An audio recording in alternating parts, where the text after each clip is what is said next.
Alright, so I did a little more troubleshooting. All of this stems back to me being terrible and cutting the original harness apart before verifying that not everything was completely color matched. Somehow, and I had it working once, so I don't know what occurred. So there's two yellows here. One goes to the cluster and one goes to the DRAC. The yellow going to the DRAC is one of the speed inputs. The yellow going to the cluster is the seatbelt indicator. Somehow, after I'd verified it worked, I got the two yellows backwards.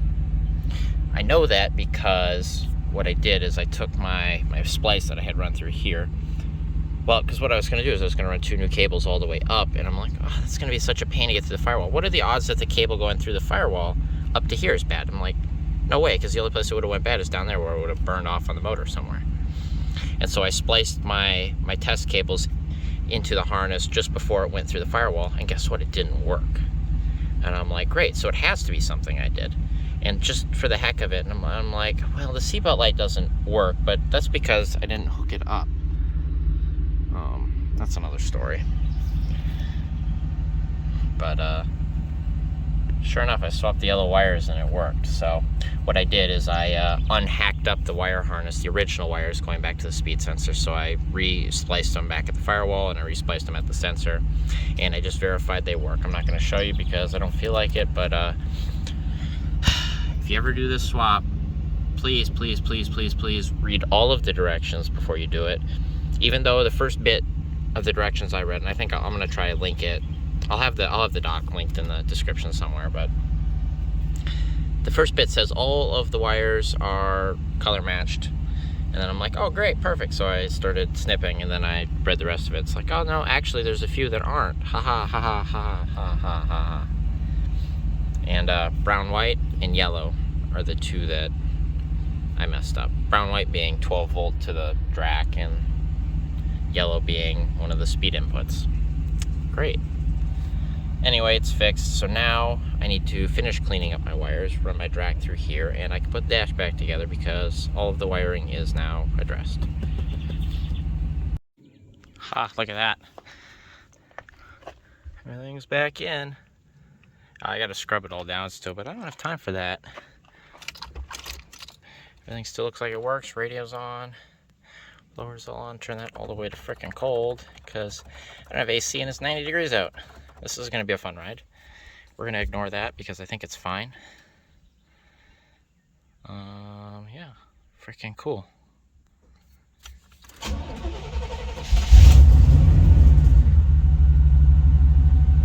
Hell yeah.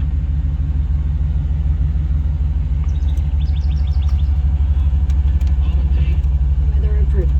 Community rematch venture. Haha, look at that. Robert Salinas at Salinas Auto Repair has been repairing vehicles for...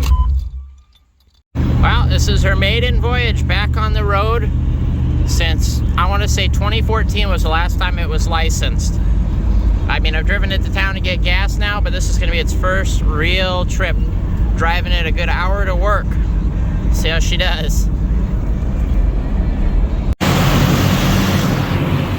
First car wash this truck has probably had in at least 10 years. At least. Like, real car wash. I think I pressure washed it once. We've got $1.56 on the clock. I see water dripping up here, so the windshield leaks. I'm gonna have to silicone that. That's good to know, right? This door is probably gonna leak. Leak test.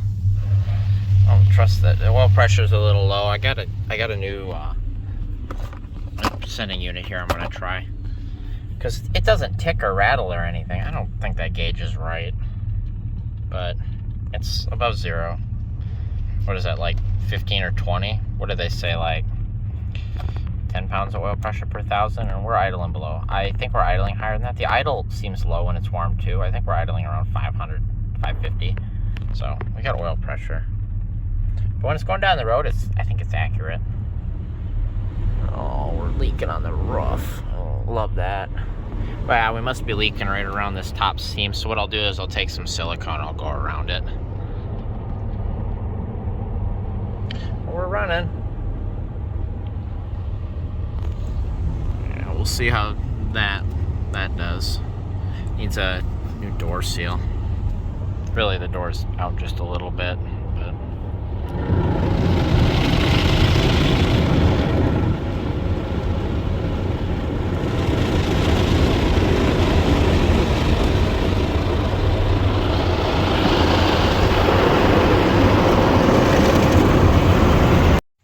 oh, I can hear thunder. Rain's moving in.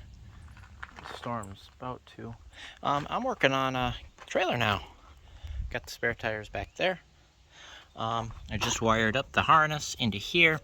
I utilized, so I got scammed.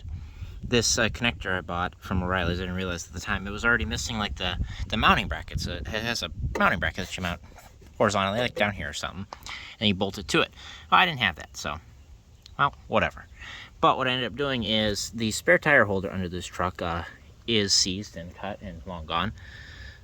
And I'm never going to use it. If I had a spare tire, it's going to sit back here. So this thing was the perfect diameter. So I wired it up and I self-tapered it into there. And that looks pretty good. That's not bad. I also found 2 bulbs for my license plate lights. So that'll work. This one obviously won't do very much. But we got the light harness wired in. Tested everything. And the only thing, so this side will work, the brake, blinker, everything. This side didn't have blinker or brake light because it's the same element. So this guy used house wire to wire this. And what he did is for the left one, he wired, I think black's his running light, and then green's his blinker for left side. And then on the right side, he did black is... He color-coded it. Black is running light, and then white is blinker. Except not the case. When he wired the lights up, he wired green to both lights, but he had, because he had these twist ties, he had the 2 whites together. So as soon as I put the green going to the right side to the white, because the white's his right, or the white, this white is the right blinker coming in from the harness, and the green is the left blinker. Anyway, but the way he wired the lights is green is blinker. Black is running. Anyway, he had it backwards. So that blinker has never worked on this trailer. Anyway, all I did is I put the green to the white, and guess what? It works now. So I'm taking all these twist ties off, and I'm going to put some crimps on there, and then retape it up, and then put the wire back up. But otherwise, I installed these, just in case your lights don't work, I installed these little stick-on brake lights, both sides. I think that looks pretty good. And then on the sides, I got some yellow markers, or amber markers. Oh, and I guess you guys have never seen this trailer either. So this is a 1982 homemade trailer. It's built off a motorhome axle. These are motorhome wheels. Apparently this was common to do back in the day. These are a pain in the butt to find tires for. What are these? I think they're 8 by 14.5 rims. They're on these stupid whatever. These are dumb. But hey, the trailer was cheap and cool. Anyway, it needed all new boards, so I got these from like Home Depot or something.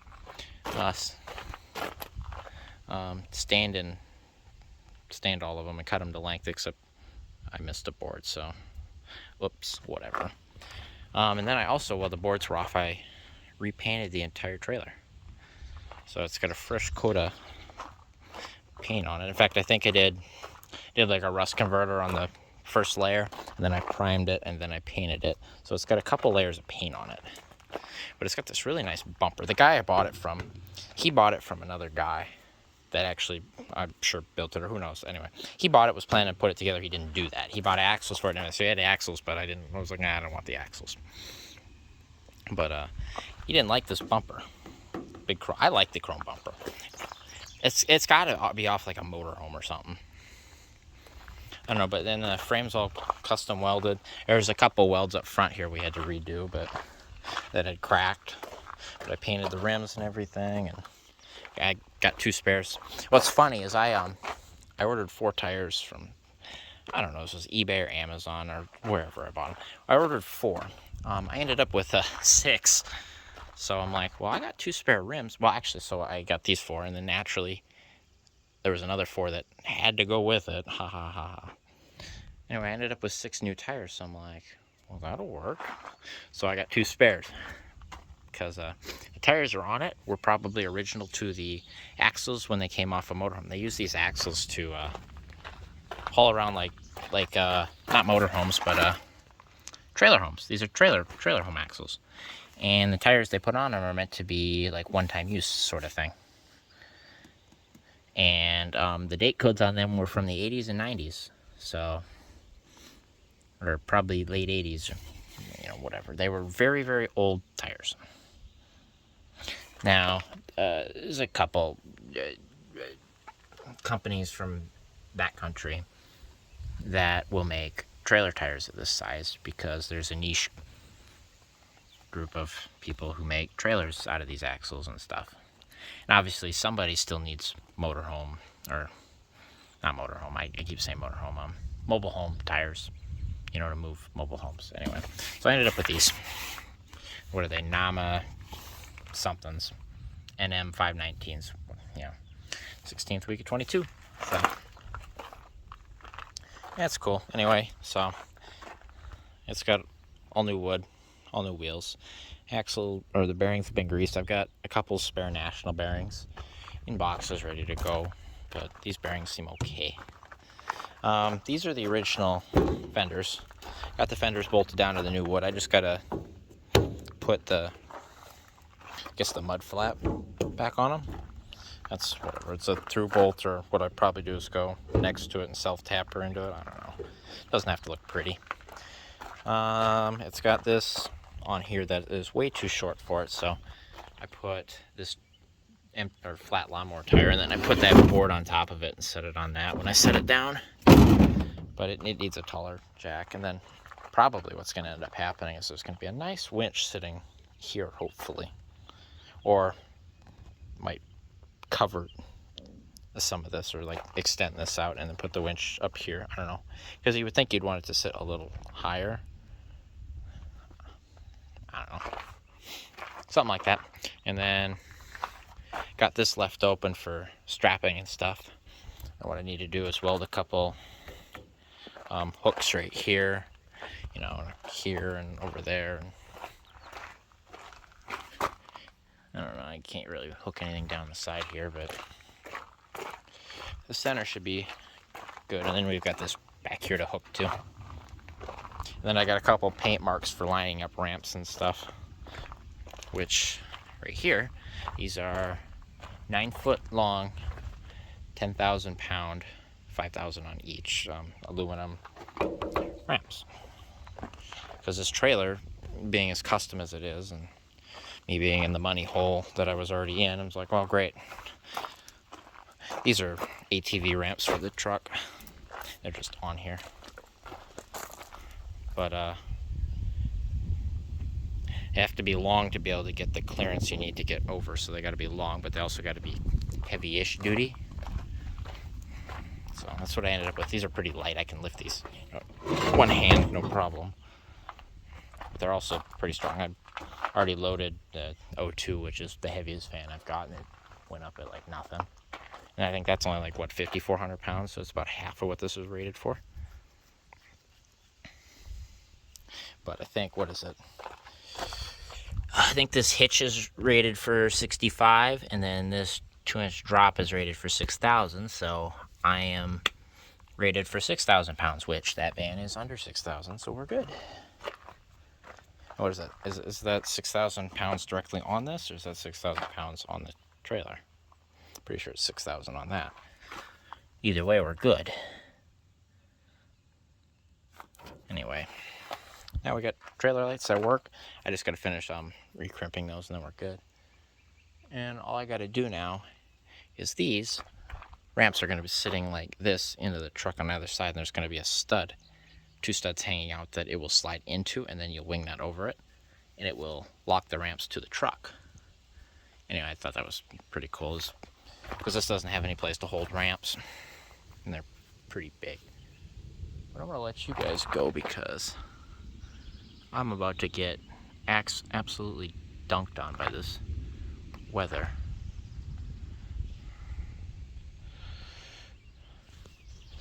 I don't want to finish that quick. Oh, it's here. I got this one all screwed back in, or self-tapered, so that ain't going anywhere. Race to do the other side. It's been holding, but it's freaking here. All right, so we found out when we went to the car wash that the windshield leaked really bad. So I've got it all siliconed up. So I did the underside to keep water from getting under that seam, and so hopefully it will flow up and over and down into here instead of into that lower seam and into the firewall. Sealed it all the way up the sides, all the way across the top on the inside and outside of that seal. I did an okay job, I think. I think it looks pretty good. As you can see here, if you look in the glass, you can see where it's seaming are like getting up past and under the windshield there. So hopefully water will not go in there now, and it will be inclined to go down and out here and then down the fender. Then I also, while I was up there, I did the back windshield and around that reverse lamp all the way across as well. So hopefully that will work. I think it looks okay. It doesn't look bad. It doesn't stick out too much.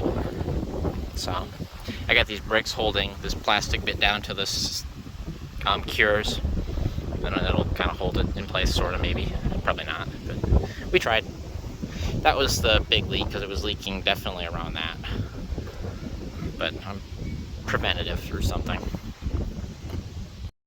Alright, look at that. That is my new winch. Never owned one of these before. So that's freaking cool. So the way I got it working is I've got 2 carriage bolts through here.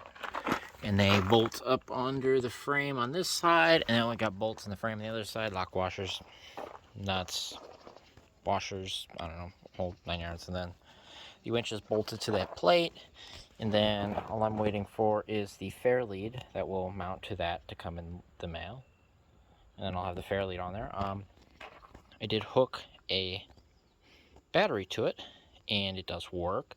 I've got the remote put away in the truck so it doesn't get wet, but I don't know, what is that? I think it's IP68 rated outdoor winch. That's cool. And this does clear. Now it's just either spin it like this or 180 sort of deal. With this out of the way, it'll go like that. That's not ideal, but that's what I needed to do to have this mounted properly. And I can always grind off the welds and put that back here if I wanted to. And it does still clip up and go here if I can. There. Just like that. So it does all still fit. I've got a board under here that we are bolted through, so we're at the same height as the bed. And down here on the end of the trailer, what I'm gonna do is probably notch out the wood right here just a little bit so I got space, and I'm gonna mount a roller here. So it's gonna flat mount to this, and you'll have bolts through it, and then it'll be a flat roller on top here that lines up with the winch. And so as it's coming up here, it's rolling on this roller up here instead of hitting this and grinding. So yeah, there'll be a nice roller there. I'm also waiting on. That's gonna be freaking nice. Yeah, that's cool. I think I got this winch from Northern Tool for, I don't know, just under 400 bucks. I think I got the universal mount from Tractor Supply for 50 bucks, and I don't know, I just grabbed a fair lead off of Amazon for another 60 or 70, and then also that roller was on Amazon for like 30. So that's not terrible, I guess. Freaking sweet. And then what I'm going to do here is we're going to mount a battery box that you can strap the battery in. So that'll work out perfect. And I've got a battery for it that seems to work. Otherwise, you can always just, I don't know, hook your jump pack to it or whatever you need to do. But what we're doing today is we're installing an aftermarket oil pressure gauge. And the way this works is this is your oil filter adapter. Directly above here, there's a plug, like right above this part where it goes straight up in. There's a plug right there, and you can thread a fitting in there in a line for an mechanical oil gauge. That's what we're doing. We're doing that because the truck says it has no oil pressure, even though it almost certainly does, because it doesn't knock her at all at 0 psi or near 0 psi. I switched the oil pressure switch, and that arguably seemed to make it worse. So we're gonna hook this up to compare, and if this shows good, I'll probably put the original oil pressure switch back in, and I'll run that plus this mechanical gauge here. I think I paid 19 bucks at O'Reilly's for this. Well, here goes nothing. I got 5 quarts new oil in it, new filter. I think I got this plumbed in. Let's see if it builds oil pressure.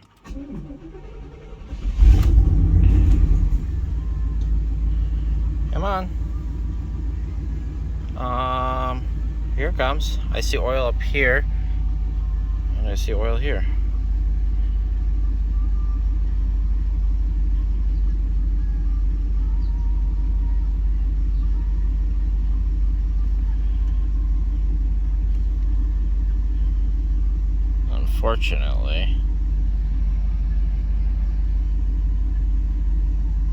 Fortunately, those look the same.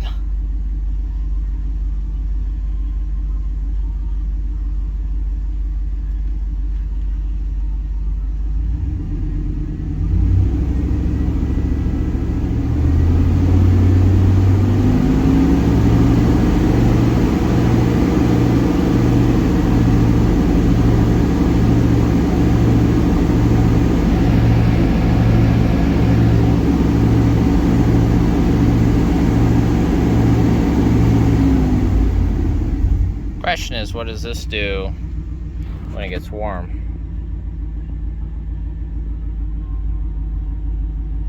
So we got 25 psi, a little more than that.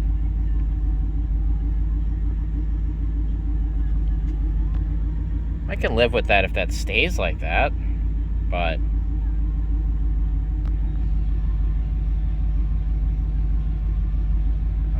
we'll see if it stays like that. We'll keep an eye on them both. I need to like zip tie this up somewhere. Probably like zip tie it to, I don't know, I'll zip tie it somewhere. I'll find something for this to hold this. I want to go for a ride in it. See what it does. Okay, well, hey, look at that. It's plumbed in. Let's maybe see if it's leaking. It's not leaking up here.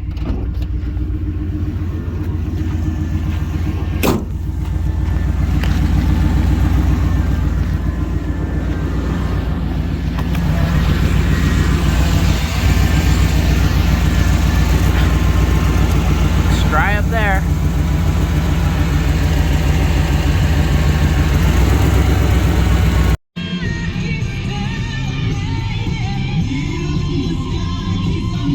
Not good. Wheel in the sky, that would be journey indeed. They match. The classic rock and collect.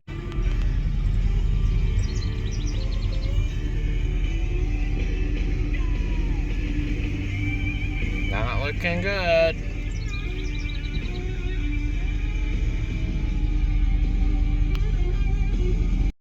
Oh, here we go. We gotta do the oil pump. I ended up purchasing the high flow melling one in hopes that even if the oil pump in here is fine and it is main bearings, that the melling one will at least bring us back up to normal-ish oil pressure. So when you get the high output one, you have to get the steel shaft that goes up to your distributor, because the one that's in here is at risk of breaking because of the high pressure oil pump, or high output, high flow, whatever. I think it was, what, 50 bucks at O'Reilly's, 19 bucks for the rod. And then you gotta get the, what, $25 valve cover gasket. And there's something else I got. There was 4 boxes. I've named 3 things. The high output shaft, the oil pump. Oh, the pickup tube, because apparently getting the pickup tube out of the oil pump is next to impossible without damaging it. So yeah, I got the pickup tube too. Anyway, if this was a 2-wheel drive truck, this would be a cakewalk. Because all I'd have to do is remove the inspection cover, a couple of, what are these, strut bars, I think they're called. Disconnect the oil lines, the oil filter housing up here, and then just all the oil pan bolts. But there's this big thing called front differential, and it's in the way. So that sucks. So I think the easiest way to go about it is to physically undo the motor mount here and over here and lift the motor up out of the way. What I think I'm gonna start doing is take all this stuff off, take the inspection cover off, the bell housing. You gotta take the starter out too. And then I'll take the oil filter adapter out, and I'll loosen all the oil pan bolts, and we'll just see how it feels. Because I think the official instructions say you have to rotate the drive shaft down out of the way, or the front differential, I mean. So we're gonna not do that if I can help it. But we'll see how that goes. Okay, so we're gonna get the skid plate off. I had this off yesterday. These are 4 15mm bolts up here. We'll get you here where you can not see anything. This little tripod I got. How do I make you so you can like lean up or something? I need to like put it on something. How about this? If we lean you like that. Hey, look at that. Now we're talking. We're improvising here, guys. I said 15, right?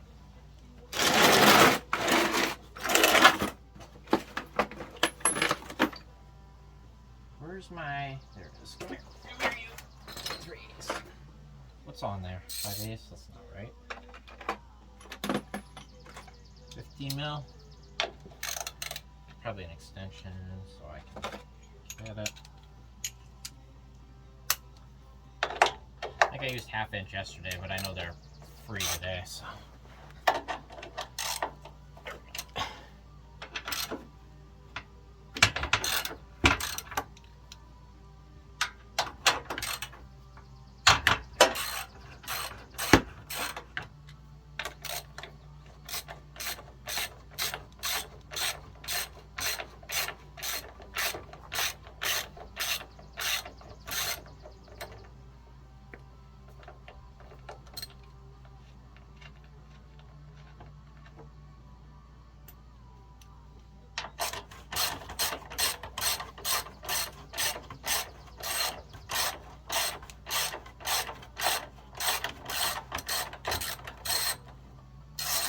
We're getting a really good oil flow. I can't get over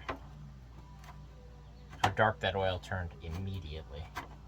I put that oil in it and I drove it 10 miles one way, 10 miles back, and I moved the trailer today. That's all I did. We're in for a real treat when we open that oil pan, I'm sure. So what that might mean in good terms is that hopefully it's just the oil pickup that's clogged, which means that the engine isn't dying per se.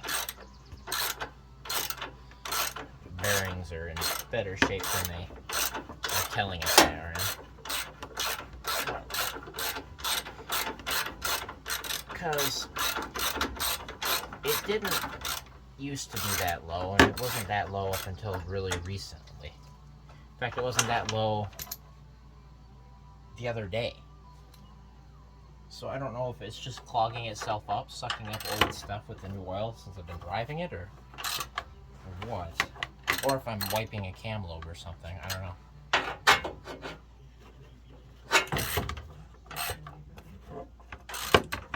It runs fine and it doesn't make any noise.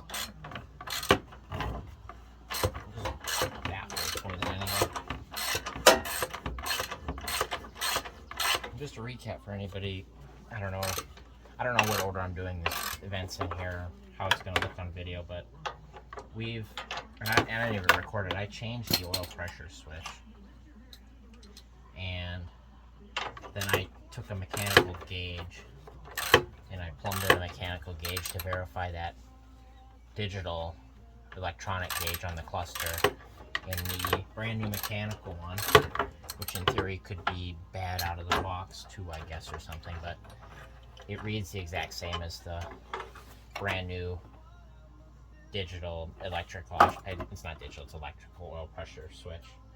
And two brand new items reading identical. I'm inclined to say that it's accurate.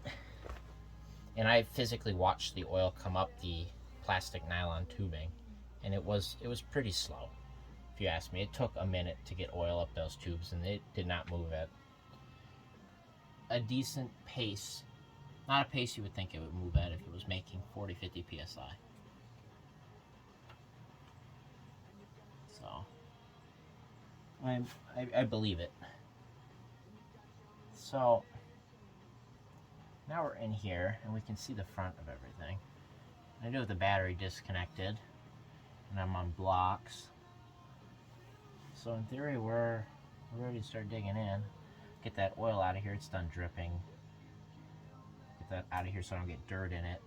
Maybe I can save it. Like I said, lawnmower oil. If it was still as clear as it went in, I might not worry about putting it back in, but because I don't see any metal shavies, no sparklies or anything. I think the lawnmower is going to get a good oil change this year.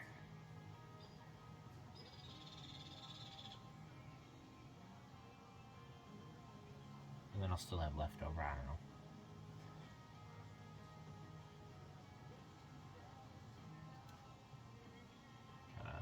Inspecting things here. Whenever you're in something like this, guys, you're in your vehicle for whatever reason, always look around, inspect things. You never know what you catch. Never know, you might find a 10mm too.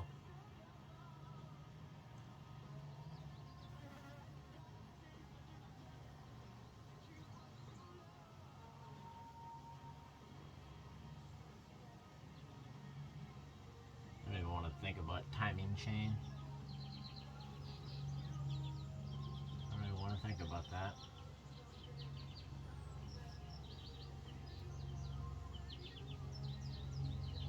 Do these lines run in the frame? What is that? Are those the oil cooler lines? No, it's power steering. That's freaking weird. Yeah, they loop inside the frame rail.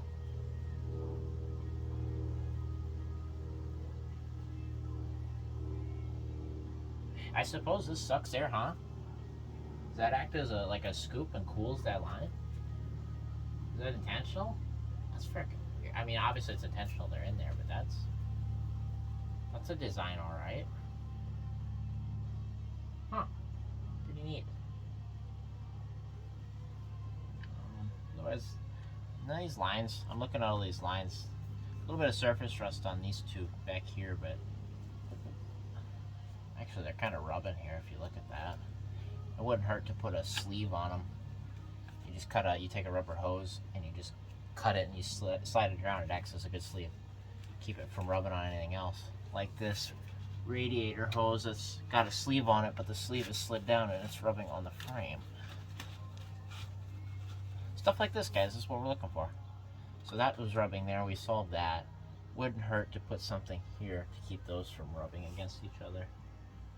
Otherwise, the lines up front don't look rusty, wires look in good shape. Everything was bolted down. That I'm not as worried about. That was going to be a problem. That lower rad hose rubbing on there. And then it was also kind of rubbing on this arm here, but now that I tuck that up there, it's off of the bottom of that. Oh, that'll probably work its way back down and it'll blow out in the middle of the highway. Wouldn't hurt to come in here with a grease gun either.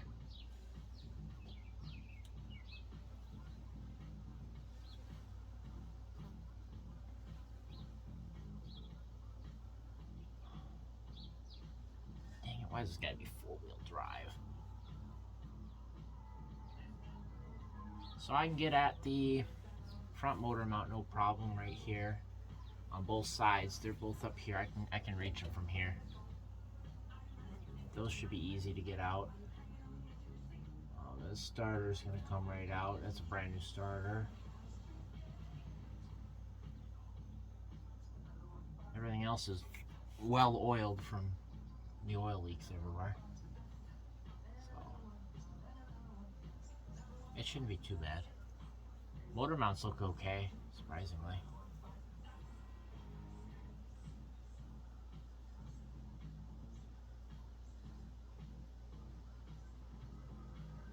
Okay. I don't know how much you're gonna see, but we're gonna starter it up.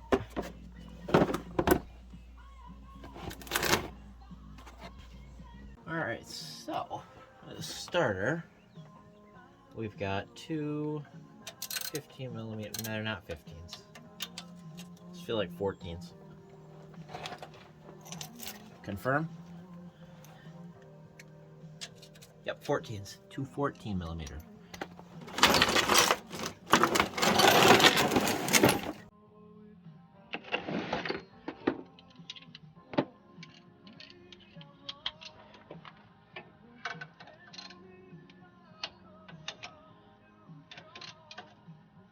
There we go.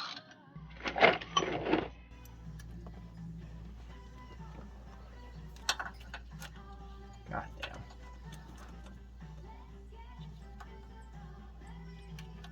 Why you gotta drip all over me? Is there a joke there somewhere?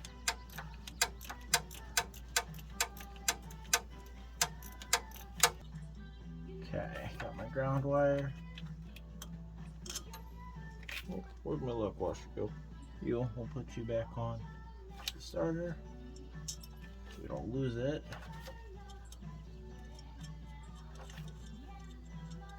Okay, now we've got like a 15 or a 14 or something. That's for the main power coming in. So 5/8. Oh.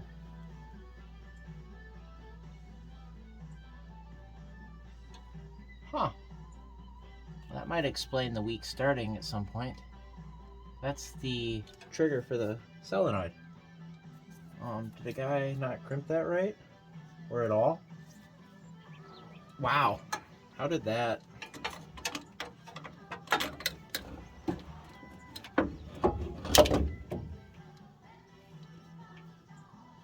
I swear up and down that that's not crimped at all. How did that survive like that? I'm getting oil in my hair. Whoops. My bad. That actually explains quite a bit. When it would get hot, it would be a little weak starting, as if it was a heat-soaked starter or a bad connection. That was obnoxiously loud.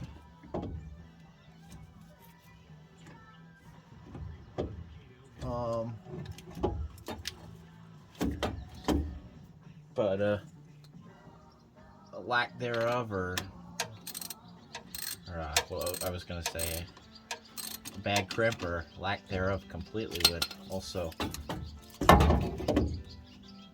appropriately explain that.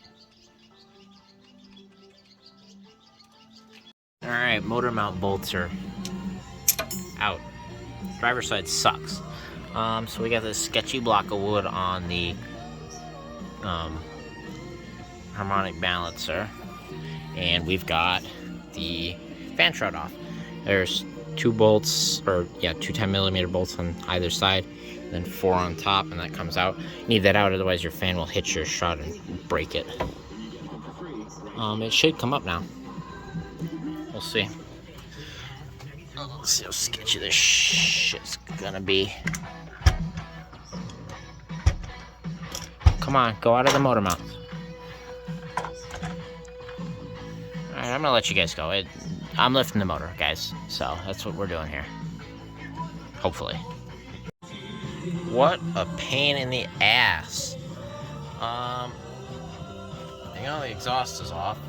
All 3 of the bolts on the passenger side came out. Driver's side, we weren't so lucky. There was no donut gasket in there. None. There was no gasket in there. So I don't know what the fuck happened there, but there wasn't one there. So that was my manifold leak, but yeah, those guys are seized in there. So I gotta take that manifold off and drill those out or something and re-tap them. I don't know. Haha. Got it out. What we got up here? Well, there's our oil pump. Nice and right out in the open. I like that. So this is what Melling is talking about when they say when you go with the higher pressure oil pump to get the one with the steel, upgraded steel drive shaft.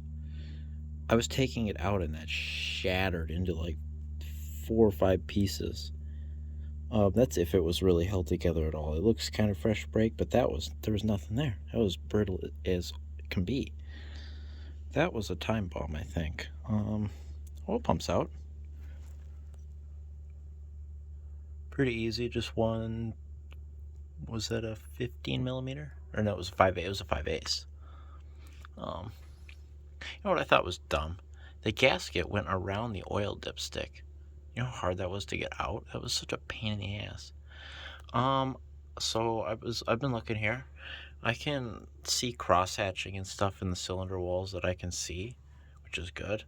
I wiggled each piston up and down. I was looking for up and down play on all of them. I didn't find any up and down play. Not in any of them. Nothing that I could feel with my hands. Alright, we got our new oil pump in. We ended up using the old pickup tube. I sprayed this thing out, made sure she was clean. These are an interference press-on fit, and I don't know, there's a special tool. Anyway, the new one, it's a pain in the ass because it's obviously hasn't been compressed, so you couldn't get it in here. This one has been compressed, so I was able to get this out of the old oil pump. What I had to do is put the old oil pump in the vise. Don't ever put your new oil pump in the vise.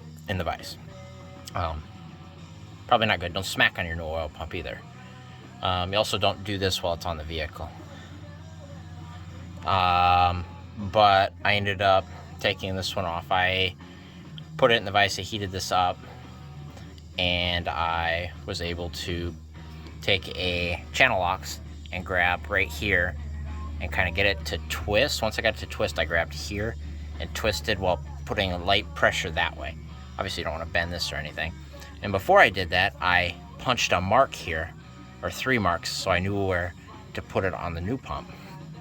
And then you want to, before you bolt your oil pan in, make sure it doesn't hit bottom, which it shouldn't. I lined it up, it looks the same. I'm gonna trust on that. I took some advice from Eric, the car guy here. He had a good video on doing this the right way. He put a tack on here. I can't move that. That's on there because it went in about halfway, enough to get it started so you could tap on this with a rubber mallet, and then it was oiled up, slid it in there. It's not going in. I'm not worried about that. He put a tack weld on here just to hold it. But then I torqued this up with my 1/2-inch snap-on torque wrench to 65 foot-pounds. They say, I think 60 to 70 with the light oil on the thread. I did 65. I think that's what he did. It's in there, no problem. That ain't going anywhere. So we should have no issues with that. Now I got to clean up that gasket surface. We're going to put the oil pan on before we put this guy on. And then I gotta get ready to get all the O-rings, gaskets for this guy. And then put him back on, get our lines snapped back in. And so we get the oil pan on, get the oil filter on, we'll get the trans cross member on, and then we can drop the motor back into the mounts, get those on, and then start worrying about getting the exhaust bolted up.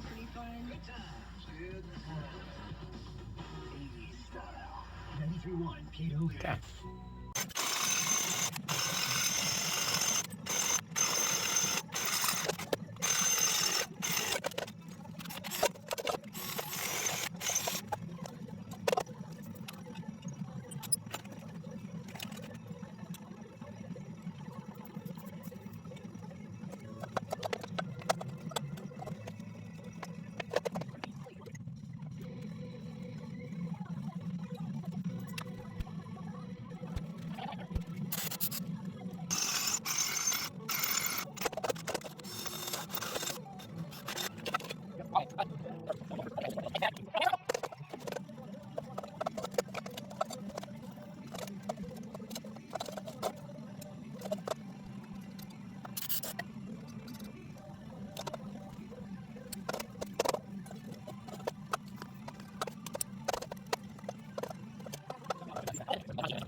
Alright, I got the driver's side exhaust bolts all drilled out, and I got them tapped, and I ended up helicoiling them and threading them. Well, threading them and then tapped, helicoiling, and then obviously I got bolts here. I don't know. You can see what I've done. I did helicoils mostly because that's a majority of what I had for bolts and taps. So that's what I had available, so this is what I went with. And I think that it worked out pretty freaking well, if I do say so myself. I think our oxygen sensor that I've been using for load bearing purposes has survived. So that's cool. Oh, that was loose. Anyway, these were M8 by 125 helicoils. And they were the actual helicoil kit, like the Stanley ones. Oh, and I think they went pretty well. And I think I got, that one I got really frickin' center. That one is just perfect. That one is a hair off. It'll be close enough for what we're doing. And that one is closer, but still just a hair off. That one's frickin' center. I like that. That turned out great. Nice. All right, it is 10 o'clock on the 2nd of July. There's a bunch of fireworks going off, but we got the new oil pan gasket up there. The oil pan is tightened on. What did I go with that Velcro gasket? I put a bead of Permatex Ultra Gray.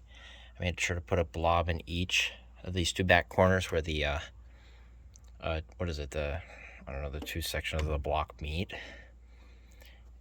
And I put a bunch up front, and then I put a layer on the bottom of the pan, stuck the gasket on, put a little bit on top of the gasket. That should seal real well. I don't know, what is it, like 50-50 whether or not people want to put, you know, extra gasket maker with your rubber gaskets or not.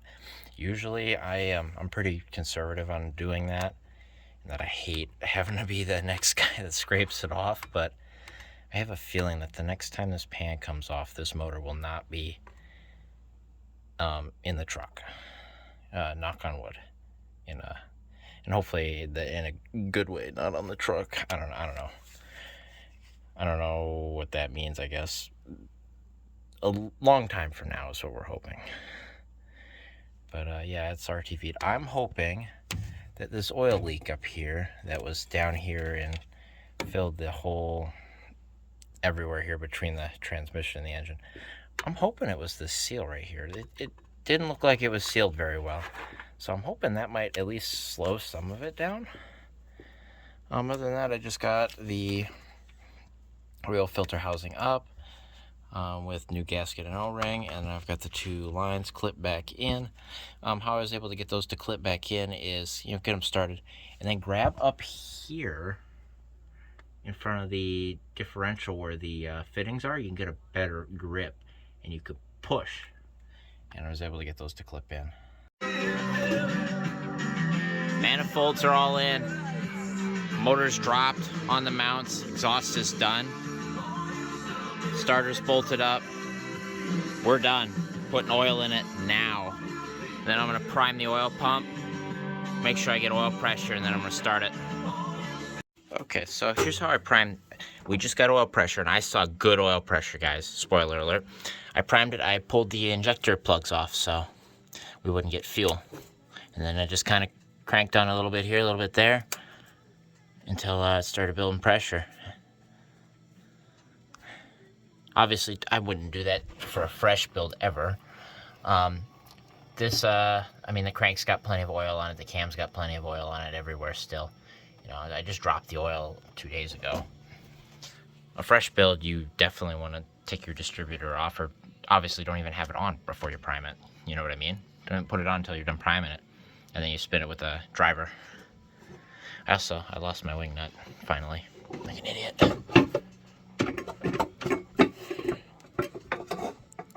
Come on. So I gotta find a screw for that. But I think we're ready to start. I'll bring you with us. But I saw oil pressure. Let's watch that one down there. I don't know if that one will prime up. That one's gonna take a minute. So what we'll do is we'll do this.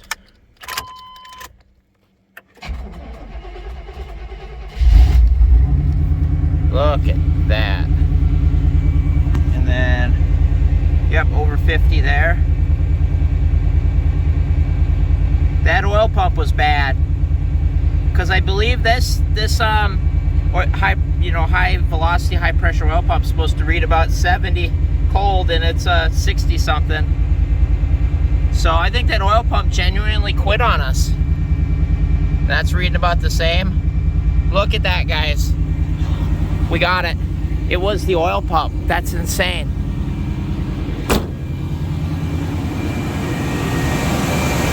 That sounds good.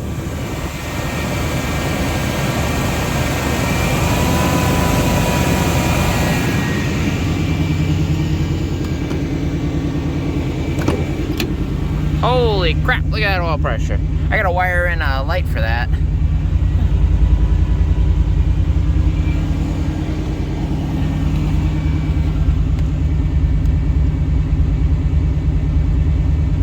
Wow!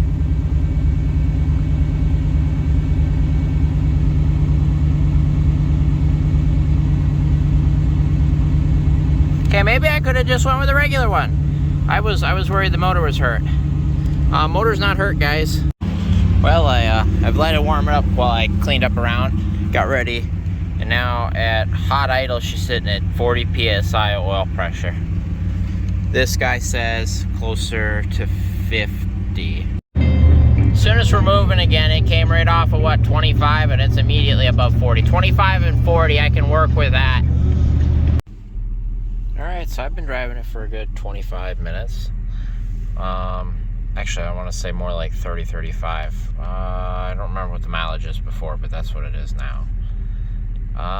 So the gauge up here on the cluster is staying out of the red enough to keep that check gauges light off, which is perfect. That's good enough for me. And our guy down here, if I can, I'll just keep him here and I can do that. He's reading, what, 20 or so? Let's call it 20. That's not bad at idle. Going down the road, that thing hits 50. Well, it holds 50 all day long. So that's freaking phenomenal. I'll do 20 and 50 at a hot idle. Well, 20 at hot idle, 50 at hot cruising. That thing reads what, that and about 40. So this gauge is a little low. So I want to say that the original oil pressure switch was more accurate, maybe. So maybe at some point I will swap that back in. I still have it, but I ain't doing it now.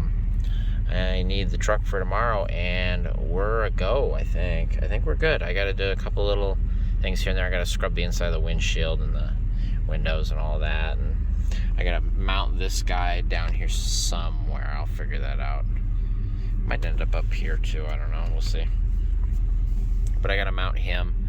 Obviously, I got to clean all this crap out of here. I got to get that working or find some sort of other power source so I can charge my phone.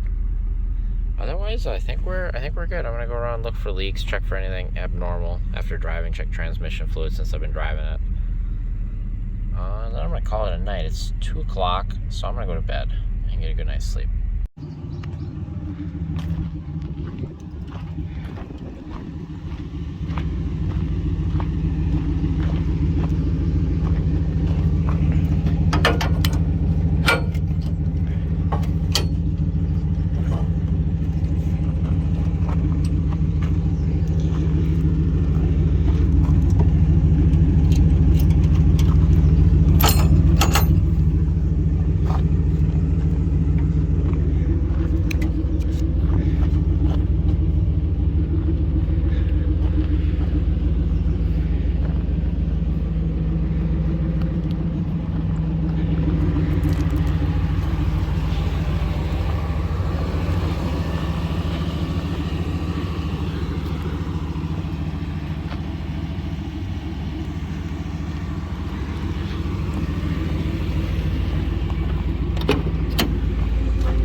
Ready to go.